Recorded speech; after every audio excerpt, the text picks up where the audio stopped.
Happening now, an emotional appeal to the Jamestown School Board from family members of the bullied student who committed suicide. Your chance to register to vote is almost at an end. And a Chautauqua County man is arrested for possession of child pornography. Those stories and more coming up on this Wednesday, October 11th, 2017. Live and on demand from the Chautauqua Audio Works studios in downtown Jamestown. This is your source for breaking news. WNY News Now. Thanks for joining us. I'm James Reed, and our top story today, the mother and grandmother of a Jamestown high school student who took her own life spoke out at a Jamestown school board meeting on Tuesday night. There's a culture of bullying, of hatred at Jamestown High School. That's at least what parents expressed Tuesday night at the Jamestown Public Schools board meeting. One parent whose voice rose above the rest?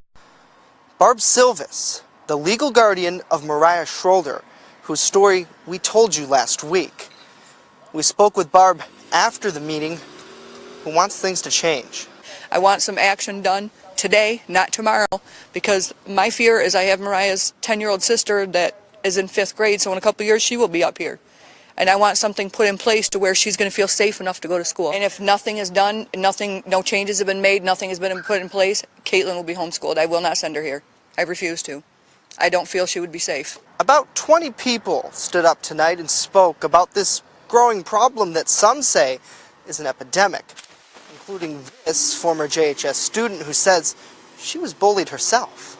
It hasn't seemed like much has changed since I left high school 2 years ago, and it's just shocking and very unnerving to know that kids as young as a freshman in high school are willing to take their lives because the school is not willing to help. After the meeting, we caught up with the leader of Jamestown Public Schools, Superintendent Dr. Brett Apthorpe. We asked him, where does this problem of bullying stem from? It's pretty clear that the bullying is a family issue. And, and bullying happens all over the world, and it's a complicated issue. And I think the most important thing is recognizing it, and teaching our children the values that that don't support bullying. But I think what's happening here is you've got some sensational media really promoting this and really is out of context. And I think people who are familiar with what's happening inside the schools. There's a lot of things happening, and I think tonight the people being out here for this conversation is good, and we'll keep having those conversations, and we'll be keeping them informed and letting them see and be aware of the things that we're doing. We will, of course, continue to stay on this topic. Reporting from Jamestown High School, Justin Gould, WNY News Now. It's where coverage comes first. And be sure to head to WNYNewsNow.com to view our original report on bullying and teen suicide. Cases of child abuse and neglect in Chautauqua County are unfortunately on the rise. Disturbing FBI data says that annually 450 children are murdered in the United States. 56% of the culprits are fathers, and 4 out of 5 children are less than 5 years old. Here in Chautauqua County, we have a crisis on our hands for sure. Health Director Christine Schuyler says child welfare neglect cases and abuse cases are up tremendously, 30% from last year and expected to rise this year. So what can we do? Schuyler says she's not asking for a punitive solution. She says the solution needs to be community-based. I think the reasons for those higher numbers and care days are multifaceted. I mean, the family issues are very complex. The drug issues that are rampant. We've got youth suffering severe trauma and escalating behaviors. You have to think about what's happened to these children, what they've been seeing in these homes and with the parents that they've had over the years. The drug use themselves by teens. Sex trafficking is going on. And we've also had personnel changes within county government at my department and county probation, county law, and family court. And if you're really going to try to impact some change with these kids, you really need a collaborative, multidisciplinary approach for at-risk youth. If you don't do that preventive approach, it's going to be very costly. And quite often, these facility placements are not helpful for kids. Now, Schuyler says this no doubt has caused all kinds of budget problems. She says social workers are quitting at a feverish pace. She says they are getting burnt out. And not just here, but throughout the nation. Pay for caseworkers really is not commensurate with the responsibilities that they have. You think about, most first responders that have to go into sometimes life-threatening and emergent situations, and that's definitely what child welfare workers are called to intervene in. The most recent case here in Western New York, very disturbing. A 17-year-old boy is accused of shaking and beating his 5-month-old baby girl. The FBI says in most cases where murder victims occur, 56% are fathers. They say 70% are fathers in cases where multiple victims are reported. Reporting from the Social Services Building in Jamestown, I'm Ryan Hedrick, WNY News Now, where coverage comes first. The county recently posted a more enhanced report on the child welfare system, and you can view that report at co.chautauqua.ny.us and just do a search for Health and Human Services. A new law is garnering reaction from law enforcement officials in New York State. Next year, 16-year-olds will no longer be able to be held in jail. Chautauqua County Sheriff Joe Gerasi says there's only 2 states in the nation that allow 16 and 17-year-olds to be locked up with adults. The age of adulthood in the criminal justice system in New York has been 16 from forever. So at 16, you can get put in jail.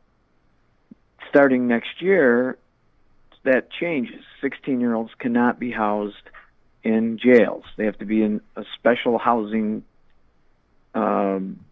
unit, not in a jail. It can't be done in jail. So there's going to be a major shift in expenses. And now it's time for our first check of our weather with Chief Forecaster Dakota Hunter. Hey, Dakota. Hey, James. And it's been a very gloomy and wet Wednesday out there so far. Let's take a look at Chautauqua Lake from our First Defense Sky Vision camera network.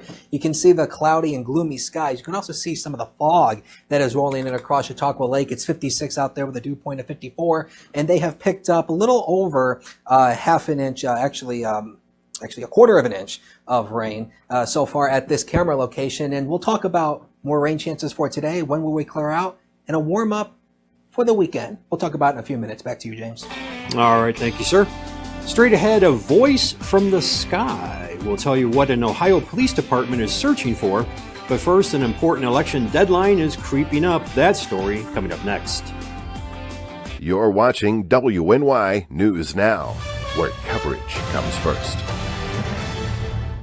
EagleZip.com is your local one-stop shop for all of your home and business computer needs. Located on Fluvan Avenue Extension, just outside of Jamestown, EagleZip.com sells and services all brands of desktops and laptops, as well as servers and network equipment for your business. All new computer sales include transferring your data from your old computer, plus a 2-year warranty. Call EagleZip.com today. Stop by EagleZip.com today and let us make computers easy for you. The Democratic chairman of the Chautauqua County Board of Elections says the candidates for county executive really aren't hitting below the belt, and unfortunately, as far as numbers are concerned, that kind of race proves rather boring to voters. You probably hit the nail on the head. We got a president of the United States that insults people all day long, and apparently that's what interests people. That's what gets people excited for an election. So in this case, we have 2 gentlemen that are running for county executive, and they're running an issues campaigns.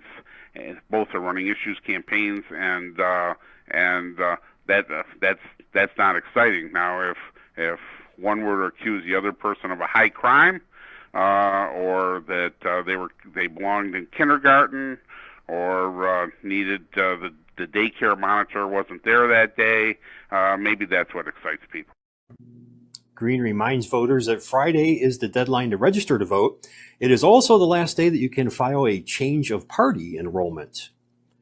A Forestville man was arrested for possession of child pornography, according to New York State Police.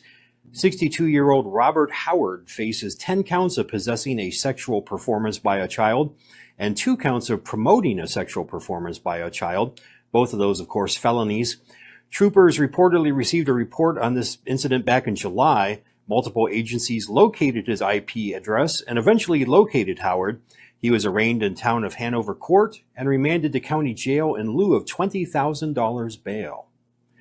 There are reports of a voice from a drone that is trying to convince kids to leave an Ohio neighborhood.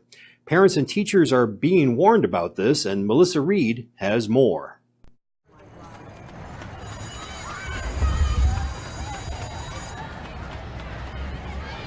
Windermere Community Learning Center is a quiet neighborhood school in Akron, but school officials are on alert after reports of a drone allegedly attempting to lure kids off school grounds.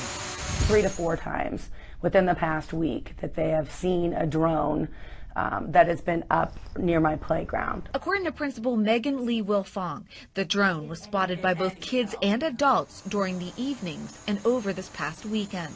They shared with me that this drone had some type of voice capability, that it was actually communicating with the kids that were up here playing. So it's talking to them.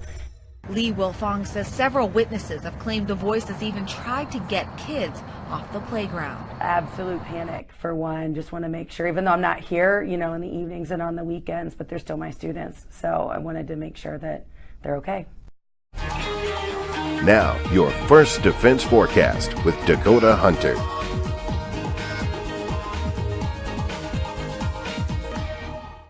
Well, good Wednesday, everybody. Let's take a look at the current conditions out at the airport at this hour. It is 54 degrees, and we got some of that rain falling at the airport as well. Feels like 54. Combine it with the 52-degree dew point in that south and that east wind at 7 degrees. You can see the advent of the rainfall here on the dorms at JCC, and you can also see it on the First Defense Doppler here. This is the band of the rain that is moving through western New York at this hour. In fact, here is the bulk of the heaviest rain right now across Chautauqua County right now, and I'll zoom into Chautauqua County here so you can see exactly what we're looking at here. And there is the bulk of the heavier rain now pushing through Sherman, Mayville. There's that break in the rain coverage showing up across Chautauqua Lake that I showed you on the camera earlier. That's that little break in the coverage. But again, it kind of reorganizes again out toward Jamestown, pushing into Cattaraugus County. And the amount of rainfall that we've seen so far actually is not really all that impressive. We haven't seen a lot of rain total so far.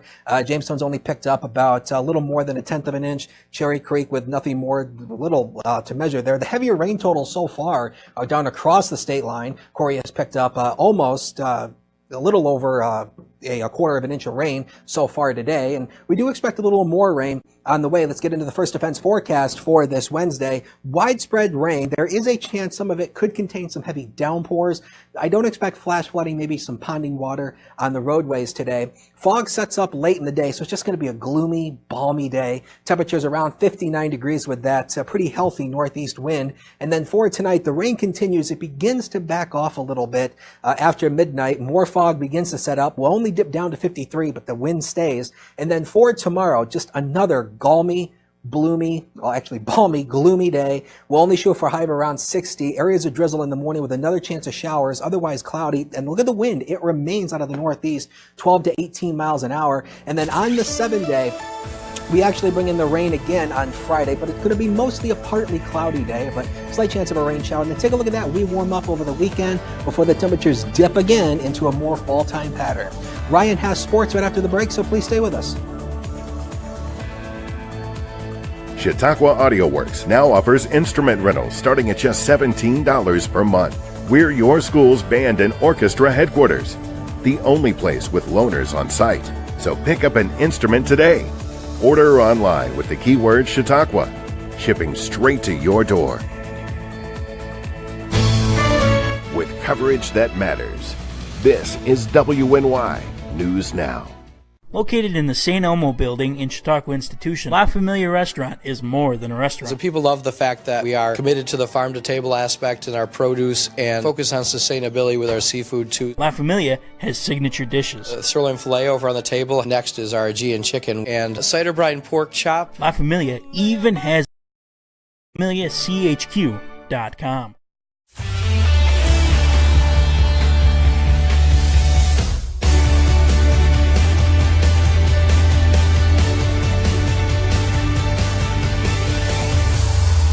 2 baseball games on the slate today, but there was no action on Tuesday night. The Nats and the Cubs were washed away. You see the fans in ponchos hanging around historic Wrigley Field. They'll get back at it tonight, as will the Yankees and the Indians. By the way, off the ice, President Donald Trump welcomed the Pittsburgh Penguins for a nice ceremony in the nation's capital. On Tuesday afternoon, on the ice, the Golden Knights of Las Vegas held the touching ceremony for the 59 victims murdered in the Las Vegas massacre a couple of weeks ago. Once they got down to work, they beat the Coyotes 3-0, becoming the first ever NHL expansion team to start the season 3-0. Reporting from the WNY Sports Now desk, I'm Ryan Hedrick, where it all unfolds here. The Main Landing Restaurant. Excellent service, awesome food, and a beautiful view. Everything's made fresh here. We love to be outside, and it's nice inside if it's raining, so we have a choice. Locals and non-locals agree that the Main Landing is quickly becoming a destination. It's just so casual, and just the food is amazing. I love the hamburgers. But I really like the tuna I had. The Main Landing Restaurant. Excellent service, awesome food, and a beautiful view. You're watching WNY News Now, your source for breaking news. Well, we all know that most dogs wag their tails. This dog wags her tongue, and I mean wag. Meet Moki. She's the Guinness World Record holder for dog with the longest tongue. The South Dakota St. Bernard's tongue was officially measured at 7.3 inches in length. Moki was rescued by owners Carla and Craig Rickert when she was 2 years old. Now Moki will star in Guinness's upcoming Amazing Animals book. So while other dogs may do tricks when it comes to tongue wagging, Moki's got, wait for it, the competition licked. Oh, dun, dun, dun. Get up. Yep. Yeah, that was kind of, that was a little sad. Sorry. I didn't write it. I just said it. Now, do you want to say something about the weather for us? I love how we just transitioned right from that. Like that segue. Right into weather. Trying to get right off that. Because that could go in any number of bad ways, probably. Go a number of ways with that one. Let's take a look at the 7-day one more time. And again, the rain is going to stay with us throughout the day today. And we're not even going to hit 60 today. I don't think our temperature is going to be held down into the 50s.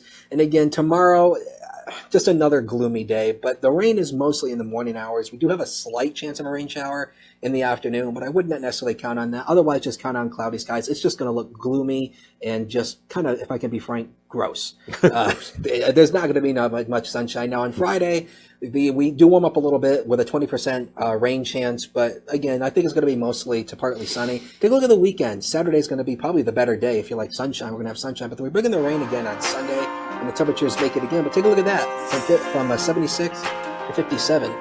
Till early next week. The pattern of the roller coaster continues. A decent weekend, so that's the positive spin we'll put on that, right? Not too shabby. Hey, that's News Now for today. We are back again tomorrow for News 24/7. Visit WNYNewsNow.com, where coverage comes first. See you tomorrow. It came to